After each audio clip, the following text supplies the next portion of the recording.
क्यों कोई खुद को बड़ा दिखाएगा?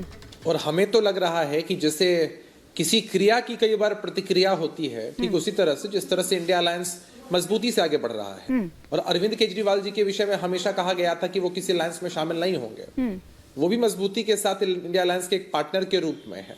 तो एक सुनियोजित साजिश है, एक तरीका है कि कैसे फिर एजेंसीज को एक्टिवेट करके विपक्ष के विभिन्न नेताओं को डराया जाए। सिर्फ अरविंद केजरीवाल जी का केस नहीं है, बिहार में भी लालू जी, तेजस्वी जी, उनको भी नोटिस मिल रहा है, अन्य प्रदेशों में भी अन्य नेता है, उनको भी नोटिस मिल रहा है। तो ये नौकरी देने के नाम पे जमीन हड़पोगे तो जवाब प्रवक्ता बैठे बुलवा लीजिए। और जो ईडी के प्रवक्ता आपके यहाँ बैठे हुए हैं, ईडी के प्रवक्ता आपके यहाँ बैठे हुए हैं, उनसे भी बुलवा लीजिए ना भाई।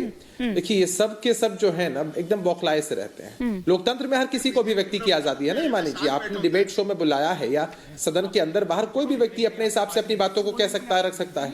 अगर चीजें फिशी दिखती हैं तो हम क्यों नहीं कहेंगे? और अरविंद केजरीवाल जी हो, उनके जो एडवोकेट्स हो, उनका जो पूरा केस देख रहे हो, वो सब लोग केस की अहमियत को समझते हुए ही कोई निर्णय ले रहे होंगे। अगर प्लान्ड तरीके से किसी को डिमोरलाइज करने के लिए कोई काम किया जा रहा है और उसकी भी भनक है, उसकी भी व्यू है, तो वो भी चीजें हर कोई देख रहा है, हर कोई समझ रहा है इन चीजों को। बहरहाल हमारे लिए इंपॉर्टेंट यही है कि लाख कोशिशें कर लें, तरीके आजमाए, ताकि विपक्ष के नेताओं के मनोबल को गिरा करके विपक्षी जो गठबंधन है इंडिया के रूप में, उसको कमजोर करने की साजिश रचेंगे। तो हमें लगता है कि तो मतलब आप ये कह रहे हैं कि इससे विपक्ष का मनोबल गिर रहा है, मतलब जो भ्रष्टाचार कर रहा है उसको करने दिया जाए और उसे कुछ एक सेकंड सर। नहीं हिमानी जी, लेट मी करेक्ट, करोड़ों लोग लेट मी करेक्ट हिमानी जी, ये परसेप्शन आपका या किसी और का हो सकता है जो बातें आप कह रही हैं। मैं आपको साफ तौर पर बता रहा हूँ, कोशिश हो रही है मनोबल गिराने की।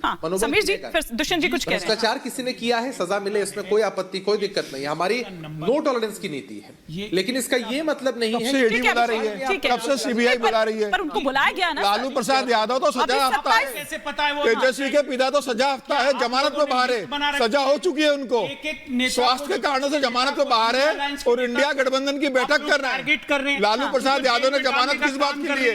कि मेरा स्वास्थ्य ठीक नहीं है, बाहर आकर राजनीति कर रहे हैं।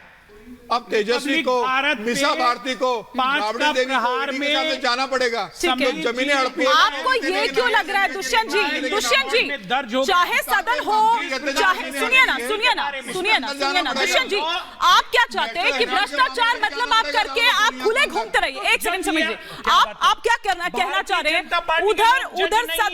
उधर सदन में जिस तरह का आपका रवैया रहता है, आप वो हंगामा करते हैं, आप सदन नहीं चलने देते हैं, उस पर एक्शन लिया जाता है तो आप सवाल उठाते हैं। ये आप कह रहे हैं कि बताइए मैडम। हाँ, अभी भाई साहब को मैं जवाब देना चाहूंगा। इन्होंने कहा कि नौकरी के बदले जमीन ली,